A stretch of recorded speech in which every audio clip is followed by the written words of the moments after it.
So I'd like to welcome everybody to the final webinar in our series on teaching online. The topic today is effective practices for teaching online. My name is Sam Anneman in the Center for Teaching and Learning, and I'll be your host today. So just a few quick items here. If you have any sound problems, hopefully not, but check your voice using the audio. If you need any help during the session, please call Webex support at 866-229-3239. And if you temporarily need to leave the session, if you could just click the little coffee cup from the emoticons drop-down menu, that will let us know that you left, but you are coming back. And then finally, just a few guidelines. So if you have any questions, please raise your hand if you want to ask them via the microphone. Feel free at any time to type comments or questions into the chat. I will be monitoring it. We are recording a session, and I will be sending the link to you later this week. And I know that our presenter today will pause every few minutes also to give you the opportunity to ask any questions you have. So right now I would just like to introduce Florence Martin from Instructional Systems Technology, and she'll be speaking today about enhancing interaction in your online courses. So please welcome Florence Martin. Thank you, Sam, and I'm sorry about the technology challenges. It's part of teaching, so you're probably all familiar with it. Anyway, I'll be mindful of the time that we have, and we should definitely be able to get done within the allotted time. I wanted to clarify, so the title for today's presentation is Enhancing Interaction in Your Online Courses. Okay, so you should be able to see it in full screen now. Okay, perfect. So a little bit more about me. If you've not had a chance to attend one of my webinars, I've been leading the series on teaching online for CTL the last couple of years, and this is the last one of the series. I teach in the Instructional Systems Technology program here in the College of Education, and I research on online learning environments too, primarily asynchronous online learning right now. And I teach, courses on, one of the courses I teach is Design, Development and Evaluation of Online Learning. I also teach a course on Instructional Multimedia Development. This is the program that I'm part of, and we have 3 concentrations. We actually have a concentration in online learning and teaching where students can earn a graduate certificate or a master's in education. So there's quite a bit of research that's being done on interaction. As online instructors, we all know that interaction is essential. Actually, before I get into that, if you don't mind, can you quickly tell me what program you are from, and also what interests you in this webinar? Do you teach online? Are you getting ready to teach online? So you can type in the chat window. I would love to know just a little bit about your background, okay? What program you're part of, and if you are already teaching online, or if you are interested in teaching online in the coming semesters, or if you teach blended too, because a lot of the strategies we're going to talk about today about enhancing interaction will work for the blended setting as well, okay? I'm kind of monitoring the chat. Okay, great. I'll give you a minute to talk or to type.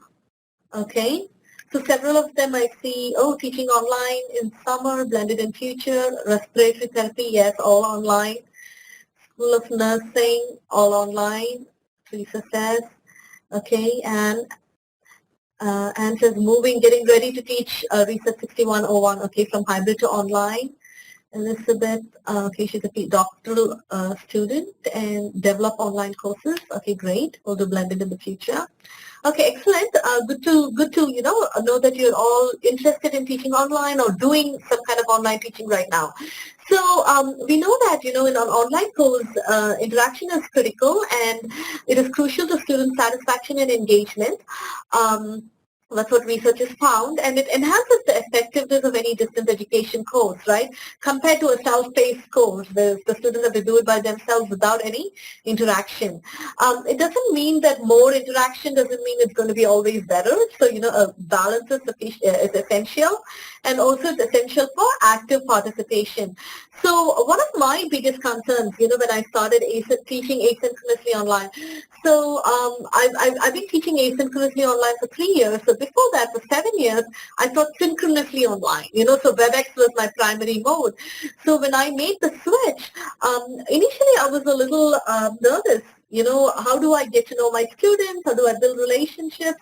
So those are all questions you have, right, when you don't meet them anymore face to face.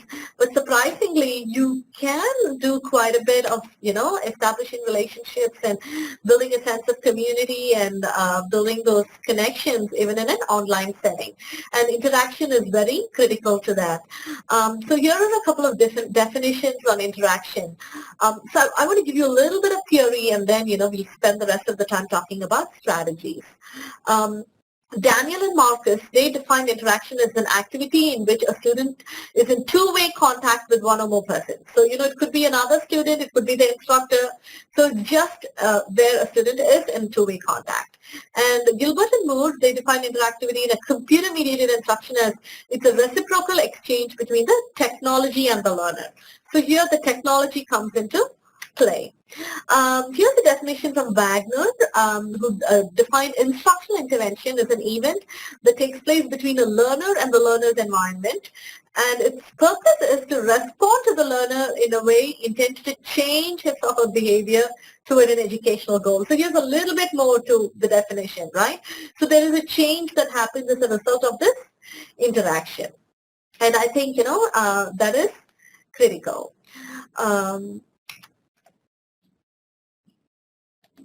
Moving on. Okay, so this is the framework I want to leave you with. So, if you don't remember the other definitions, it's okay. This is a very well-known framework that's used when we talk about interaction. And it's, it's dated in the 90s. There's still a lot of research that's being done around this. So 3 types of interaction that's essential in any online course. It's the learner-learner interaction, learner-instructor interaction, and learner-content interaction. And some researchers have even gone ahead and added a 4th type, which is the learner-technology interaction. But we'll focus on these 3 types of interaction. So learner-learner is very valuable, so it is important for the students to be part of the community, get to know their peers. Otherwise, they're going to feel isolated. So you don't want that happening. And same way, it is highly desirable, for them to have the learner-instructor interaction. Which helps them maintain, the connection. They have that interest when they get to know the instructor. And then finally, learner content interaction. So this is the part where they intellectually engage with the content. So that is very important too. So here are some strategies. So how do you establish learner-learner interaction? And you probably do a lot of these strategies.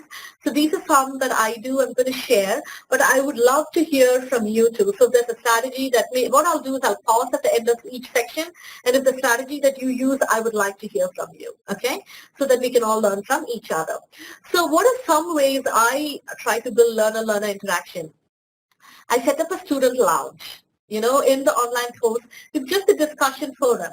And it is not content related. It's like a forum where students can discuss any topic and meet informally to, exchange common interests. A lot of times, they don't use it. Sometimes they do. So it's always nice to give them that opportunity. They know that you have access to watch or see what we're discussing, so that part is always there. But then, giving them the room for them to, go ahead and just talk to each other, that is nice. An icebreaker discussion, just like in a face-to-face class, it's very important for us to do a discussion, icebreaker introduction discussion. It's very important, and I think most of you do it. It's a quality matters standard requirement too. And so having a forum for them to introduce themselves and also respond to their peers. And here's some something I do differently from a text-based interaction. I do a Voicethread interaction, which is like a audio-video kind of technology. So they're just not typing messages, but they are seeing and hearing from each other. So that kind of is really neat, right? So you get to know the other person a little better. So that's another strategy that helps, using like, a different tool to do this interaction. I have students sign up to be moderators when I do discussions. So the discussions are peer facilitated, but I also teach at the graduate level. So where they're ready to take the responsibility to lead discussions and summarize it. And so it is really helpful. And so they talk to each other, so that learner-learner interaction really exists. And peer review for projects, if you're not already doing that. So that's another way where students are looking at each other's work. They're displaying their work with their classmates. They're motivating each other. So that's another way where learner-learner interaction can be enhanced. And then using synchronous sessions like this, like using Webex. I try to do one at the middle of the semester. I call it as a Q&A session, mid-semester Q&A. But again, we all log in. We're all connected in real time, and also maybe one at the end of the semester if there are any presentations. So they get to talk to each other too, right? To chat, or they can pick up the microphone and talk. So that's another way to enhance that. I have just screenshots of each of these interactions I talked about. So there's the student lounge, so just like a discussion forum, that's how I do it. The icebreaker introduction I talked about Voicethread. If any of you want to take a look at it, it's voicethread.com. You can just go and, what I do is I model it too. I do my introduction on Voicethread as well, and then they get to do theirs. And this is the one, again, I make them sign up to be a forum moderator. I give them instructions on, what all do you need to be able to do as a moderator. So that's what the bulleted points are. Encourage discussion, maybe open-ended. And then you have to summarize at the end of the week. And they get to pick which discussion they want to facilitate. So it's kind of a little bit more, based on interest. This is peer reviewing, you have peer reviewing opportunity. So those are just briefly, I think I had about 5 different strategies on learner-learner interaction. So this is a good time to take some questions, or also hear from you if you use any other strategies. Do any of you use any other strategies on learner-learner interaction?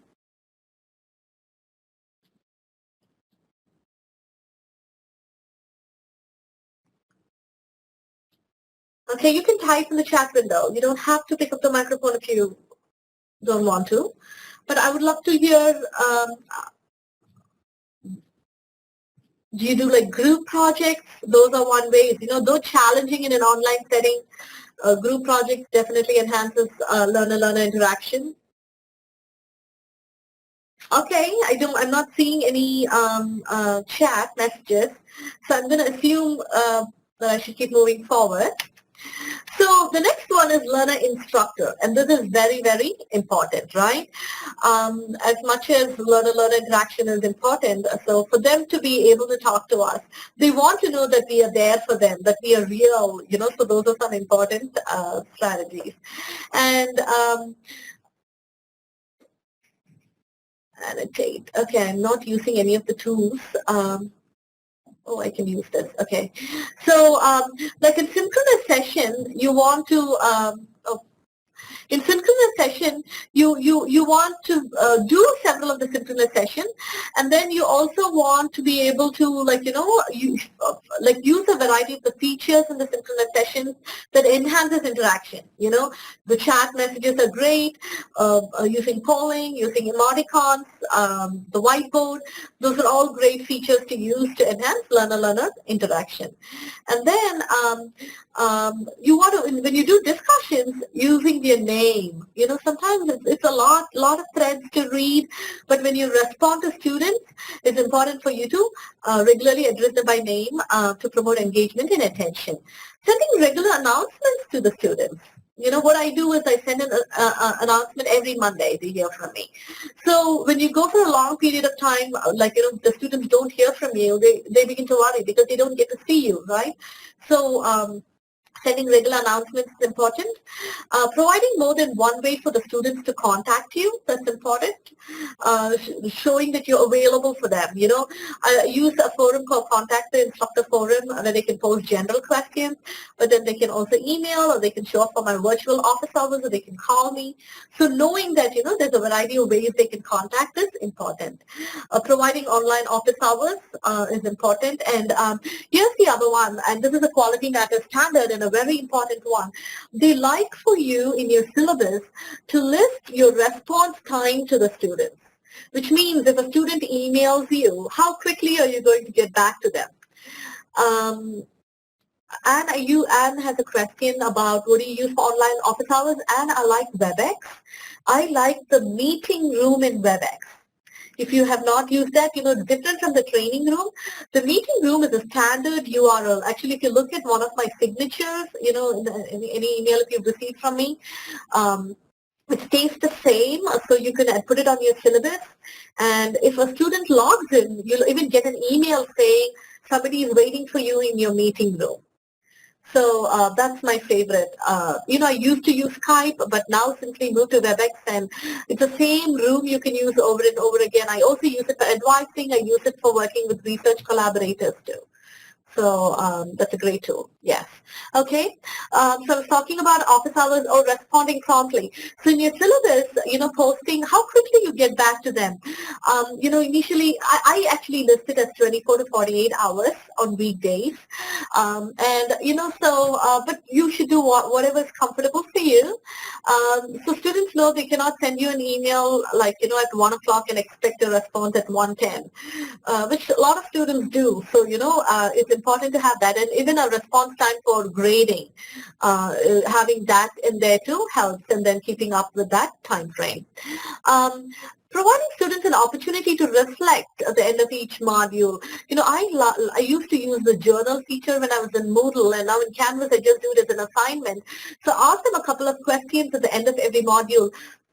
What benefited you this week, what challenged you this week, and how will you apply what you learned this week in your current or future job setting? And, that really, I enjoy reading the reflections each module, because that kind of helps you connect with them a little bit more. They talk about challenges. It's not directly content specific, it's about what they got out of that week. And so I enjoy reading those, and also being able to provide feedback via different modalities, so they know that, you are there as an instructor. And with reflection, when students respond to you, you respond back to them too. It's time consuming, but then they know that, my instructor is reading it and is ready to respond back. And for feedback, I still do text-based, and I do visual-based. I teach a lot of design and development. So I know, but in Canvas, you have these audio functionality now, audio videos if you want to record. That really shows, that shows that the instructor is there, and, instructor is reading, and that is helpful too. Okay, moving on. So I have slides for each of those. So this is the Webex tool. This is actually the meeting room, and this is the one you asked. It's very similar to the training center, just a slight difference in the look and feel. It doesn't have the breakout room option. So that's the only thing, but if you're doing a meeting, technically you shouldn't have to be doing breakout room. Elizabeth says Canvas also has a meeting option for meeting online and holding office hours, but you can't easily access recording long time. Okay, so is this when you click on conference, Elizabeth? It's probably the big blue button. Is that what it's taking you to? Okay, yeah, you're right. The thing about the Webex is, it's the same link. You don't have to create it. I don't know. I think for Big Blue Button, I think you have to create each time, I think. Okay. And here are the forums I talked about, announcement forum. I have one titled announcement forum where they see an email from me. Actually, I post a message and, generates an email too, right? And then the contact the instructor forum. So general questions, I tell them to post it there. And then when they post it, you respond, everybody sees it. So especially if you have large class sizes, you're kind of like, saving the time from responding to individual emails. Virtual office hours, here's like a variety of other tools too. You could even do Google Hangouts these days since we are now a Google campus. We use Gmail. Skype is there, but there's Webex. This is the reflection. This is the feedback and reflection I was talking about. So these are the questions I asked. The A, B, and C on this slide. What benefited you the most? What challenged you the most? And how do you see yourself applying what you learned this week in your current or future job setting? And then also collecting data periodically. Now the university is sending out midterm surveys. I've always been doing midterm surveys because, you want to know how the students are doing. And, and all this type of communication, even though it's an instructional strategy, it enhances interaction too, right? So you're asking them, they are giving you responses, and then you're acting on it. So that is very important. Okay, so before we move on to the third category, any other strategies do you use for learner-instructor interaction?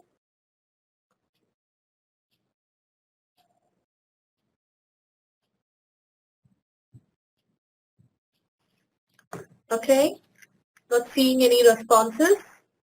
I'm keeping track of time. Okay, so here are a few about content. Okay, this is the learner content. So, okay, that Elizabeth, she's addressed by students by name. Very good. I think it's very important. Yeah, sometimes we might think, it's a little thing, how much of a difference can it make? I think, but if you are a student, I think, it really makes a difference to them in discussion. And I also try and do it when I grade, like, when I put comments in the comment box, I try and address them by name too. So for content, presenting content in more than one format, text, video, and audio, which is nice. I use, book chapter readings, articles, but I also do instructor-generated like e-lessons. I do Camtasia recordings. So that helps. So even if I don't see my students, they see me, right? They recognize you and they feel that they know you. So those are nice things. Games and simulations to keeping the students' attention, providing links to online resources which allow students to explore the topic in more depth. Sometimes, you could give recommended material and then also optional material, additional resources they can explore, using audio and video clips for guest lectures. So these are all interaction with the content. And then finally, even the synchronization again. I think synchronous has come up in like all three categories. So synchronous, like, when you invite guests, like guest talks, guests for doing talks and lectures, and also for student presentations, they engage with content with each other. So those are some ways to do it. And guiding students to generating their own content, so moving higher in the Bloom's taxonomy level where they are creating content. I think, that's helpful. Being in an instructional technology program, we're always asking them to build something, so rather than write papers. Writing papers, it doesn't mean it's not important, but then, also doing other levels of activities, generating their own content. Requiring participation in discussion forums, where, students reflect and build on content. I make them do one every week. My modules are every week. So, and then also doing self-tests. Again, they're like working with, checking the understanding of content and keeping the format of your lessons consistent. That's important too. So I used to use a table-based format. This was in Moodle. I still do a table-based in Canvas too now. I've just gone into a linear, like a single column table now. Whereas I did a different, so every week, they'll see something like this in my course. So they know that, this is what I do in terms of content for this particular week. There's objectives, readings and resources, e-lessons, and then for activities, they do a discussion, this assignment, and a reflection. So I talked about, when they're talking about content, doing instructor-generated material, there's a lot of resources, external resources that we might use, but it's also sometimes nice to have like a short clip from us, even though it takes time for us to record it, you can reuse these. So I record it on Camtasia and I upload them to YouTube. You could put it on, the media gallery in Canvas too. That is important in terms of content. So that was a quick look at, learner instructor content. And I would like to hear from you, what are the types of content do you guys, what are the types of interaction you do in terms of learner content?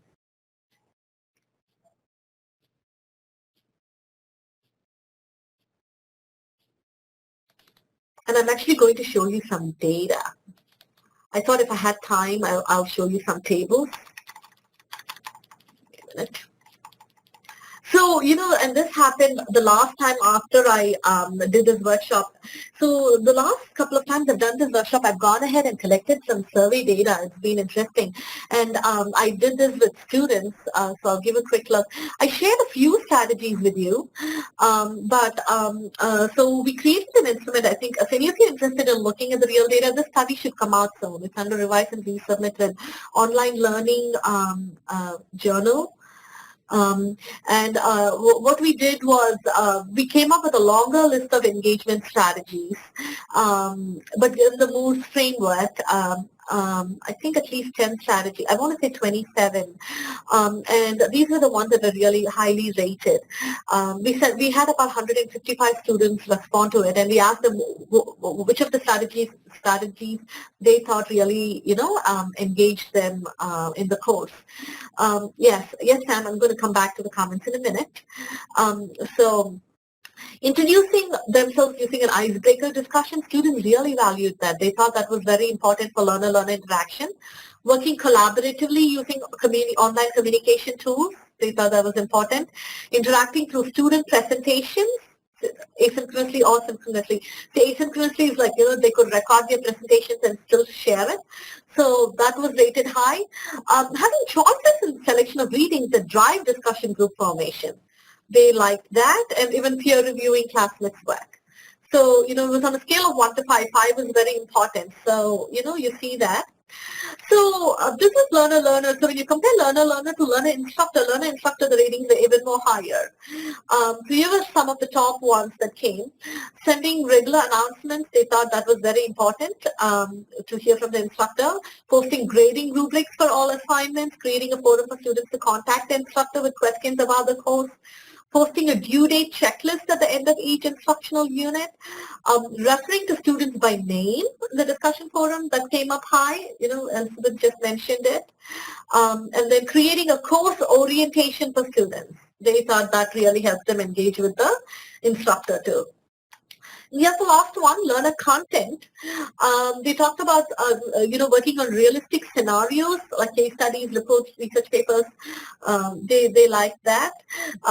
Discussions are when discussions are structured with guiding questions that deepen the understanding of the content. Then they said, that enhances, the learner content interaction. And also when they interact with content in more than one format, they like that. Use of optional resources to explore topics in more depth. I don't do that enough. I think I should. I make everything required. Quality Matters actually likes to see whether you have optional stuff in there or not. It's one of the standards. Students have an opportunity to reflect on important elements of the course, so that's the other one. So this is like, a little bit more list from based on student perception, and I'm actually collecting data right now on faculty perception. So what do faculty think are important strategies that engage, the learners, and then, we can see the comparison between student perception and faculty perception. And one final set of data to leave you with, some of the 3 categories, of course, learner to instructor interaction came up really high in terms of the means. Look at it. So learner to instructor was 4.15, learner content was 3.99, and then learner to learner was at 3.63. So we also had some open-ended questions. We asked them about other strategies, but I'm not going to get into that. Let's look at, what comments came from our attendees. Okay, Herman Smith.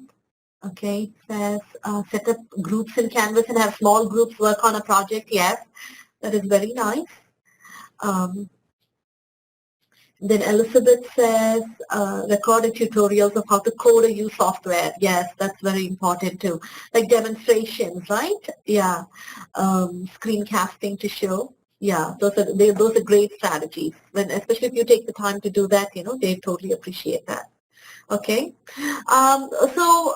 Anything else? I know it was quick. We started at 2:15 and it's only 2:46, and I walked you through some of the strategies, and I also showed you some data even. Anything else you would like to share? Since I have you, I will quickly take you into Canvas, since I already have my desktop share. uh,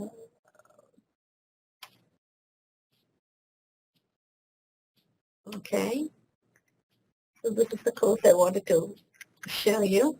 Okay, so there's a quick look at one of my courses. And some of the strategies. I wanted to show you how I do the consistent format and the modules. So this is my home page. Let me quickly walk you through the home page too. So I create these icons. I just use different colors for different courses. So I do a course overview about the instructor, syllabus, schedule. I do a getting started module, which you call it as week 0, course modules, the different forums, and student resources. So I'll show you the Getting Started module and the course module. So Getting Started module, I have a lot of documents for them to go through, the syllabus, schedule, books, grading policy, the project. But then there's also activities for them to complete, which involves a course orientation, which is in Camtasia, recorded. And then at the end, they take a Getting Started quiz. So they do all this and then they take a quiz.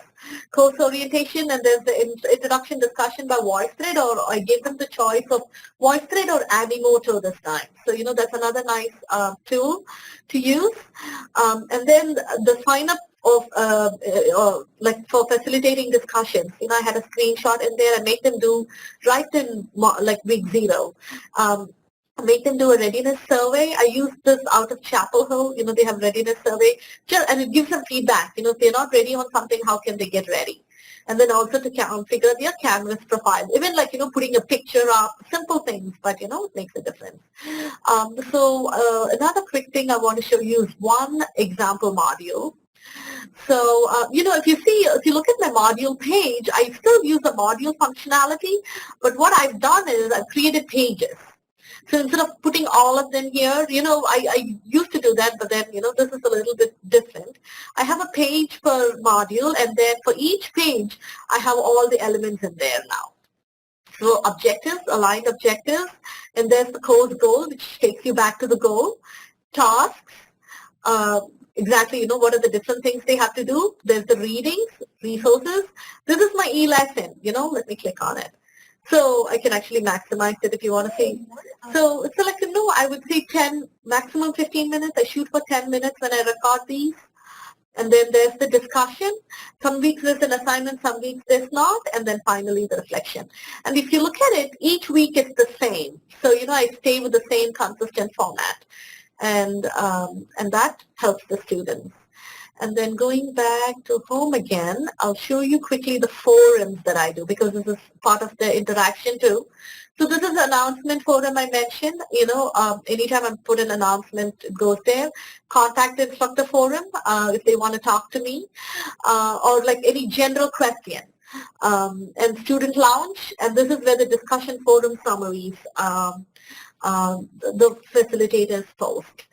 So that is a quick look, 2:50.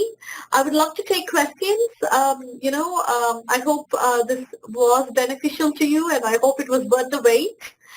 And if there's anything, I can help with in your online teaching endeavor, don't hesitate to reach out to me. I'm housed in the College of Education.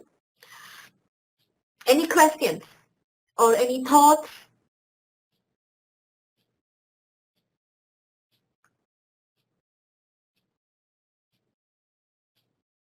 And if there are any topics, when you complete your feedback survey, if there are any topics that you would like for workshops to be offered on in the area of teaching online, you can post that too. Or you can also type it in the chat window.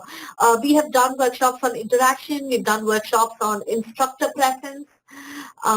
We've done we did best practices. What was about? We also did one on time management. So these are the 4 we did this year. But if we continue to do this, and if there's anything else you'd like to hear us do a webinar on, we'd be glad to. And if you have not had a chance to attend any of the previous workshops, they are actually recorded. So you should be able to find the links through the CTL website. Okay? No questions? Okay, excellent. Okay, Sam, we can go ahead.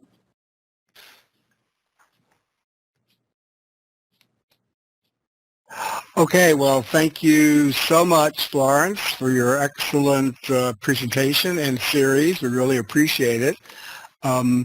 I would just like to quickly highlight some of our upcoming webinars that we're having. So next, the day after tomorrow, we're having one on designing beautiful course navigation buttons. So if you're interested in using a kind of table format, maybe on your home page like Florence did, and you want to design your own buttons, come on Thursday to that webinar.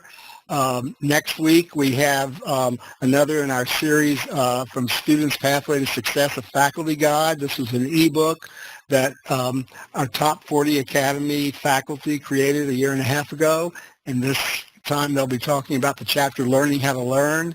And then finally, on the 29th, we have another professor talking on research-based best practices in online cooperative learning. So if you want to learn a lot about group collaboration in the online environment, please sign up for that webinar as well.